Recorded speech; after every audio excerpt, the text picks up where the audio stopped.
সাবধান, আর একটা গুলিও যেন না চলে। এবার আন্দোলনরত শিক্ষার্থীদের পাশে দাঁড়ালেন সোহেল তাজ। সোহেল তাজ বলেন, শিক্ষার্থীদের বুকে আর যেন একটা গুলিও না করা হয়। বলেন, কোটা আন্দোলনে যে সব ক্ষয়ক্ষতি হয়েছে তা কিছুই না, কারণ সম্পদ ধ্বংস হয়েছে, সেসব গড়ে নেওয়া যাবে। একটি প্রাণ কি আমরা ফেরত পাবো? প্রাণের মূল্য কোটি কোটি টাকারও বেশি।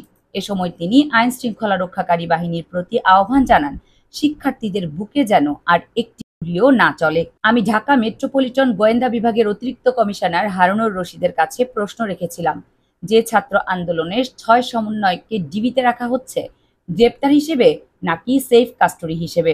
সেফ কাস্টডি হলে আমি দেখা করতে চাই, যদি গ্রেপ্তার করা হয় তাহলে আমার কোনো প্রশ্ন নেই।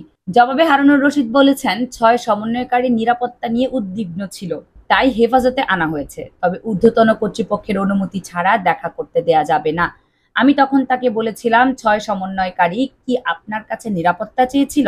জবাবে তিনি বলেন, আমরা তাদের মনিটরিং এর মাধ্যমে বুঝতে পেরেছিলাম তারা নিরাপত্তাহীনতায় ভুগছে। ৬ সমন্বয়কারীকে কখন সেফ কাস্টডি থেকে মুক্তি দেয়া হবে, এমন প্রশ্নের জবাবে হারুনুর রশিদ বলেছেন, ঊর্ধ্বতন কর্তৃপক্ষ যখন নির্দেশ দিবে তখনই আমরা ছাড়ব।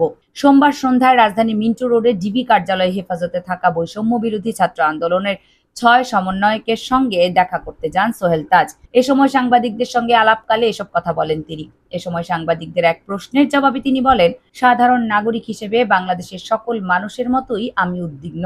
সোনার বাংলাদেশ মেধা দিয়ে যোগ্যতা, চিন্তার স্বাধীনতা থাকবে, যা ক্ষুণ্ণ হচ্ছে।